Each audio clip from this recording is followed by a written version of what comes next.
Berprofesi sebagai seorang petani adalah pekerjaan yang selalu menghiasi hari-hari dari sosok yang saya banggakan. Meski mungkin petani adalah profesi yang dipandang sebelah mata untuk sebagian orang. Seperti yang kita ketahui, berprofesi sebagai seorang petani itu tidaklah mudah. Artinya, seseorang itu harus berani susah dan ikhlas untuk menjalankannya. Harus mau mencangkul, kepanasan, badan pegal, harus telaten ataupun ulet, dan harus siap menerima kenyataan jika suatu saat nanti bisa terjadi gagal panen. Namun, hal ini berbeda dengan sosok yang satu ini. Ia adalah seorang kakek yang selalu saya jadikan teladan dalam keluarga. Nama kakek saya adalah Sugimin. Ia lahir pada tanggal 31 Desember 1959 di Sukoharjo, Jawa Tengah. Beliau adalah anak ke-6 dari 7 bersaudara. Beliau hanya mengayam bangku pendidikan sampai kelas 6 SD saja. Karena keterbatasan biaya, beliau pun memilih untuk berhenti bersekolah dan membantu kedua orang tuanya untuk mencukupi keperluan sehari-hari, baik dengan bekerja sebagai buruh atau bercocok tanam dan bersawah di ladang. Dari kecil, beliau sudah terbiasa menggantungkan kehidupannya dengan berprofesi sebagai petani di area persawahan.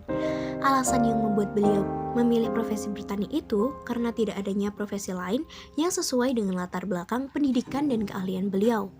Menurut kakek, berprofesi sebagai seorang petani sawah itu tidak menjadikan alasan beliau untuk merasa minder dan terpuruk.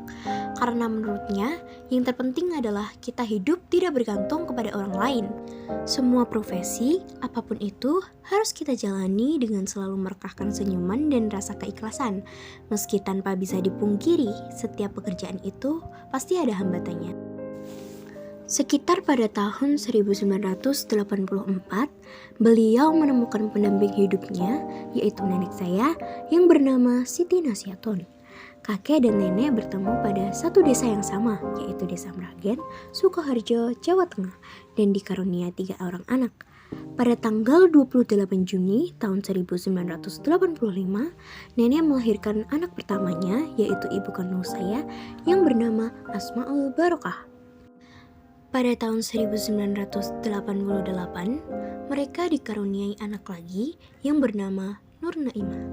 Dan pada akhirnya, nenek melahirkan seorang anak laki-laki, tepatnya pada tahun 1997. Ia bernama Muhammad Nur Rahim. Kedua anak perempuan mereka hanya dapat bersekolah sampai jenjang SMP. Namun, tidak dengan anak laki-laki satu-satunya itu, kakek berhasil menyekolahkan anak laki-lakinya itu sampai ia menjadi seorang perawat. Dengan penuh perjuangan, kakek membiayai kuliahnya agar kelak Nur Rahim bisa menjadi seorang anak yang sukses. Kakek tak pernah meminta hal lebih, dan beliau selalu menerima semua yang terjadi di kehidupan ini dengan keikhlasan. Tetapi Nur Rahim tidak hanya diam melihat perjuangan kedua orang tuanya untuk menyekolahkannya sampai menjadi seorang yang berhasil dalam kehidupannya. Ia membalas jasa kedua orang tuanya dengan memberikan hadiah umroh. Kakek sangat senang mengetahui hal ini, karena ia sangat mengidam-idamkan hal tersebut untuk melakukan ibadah umroh di Tanah Suci.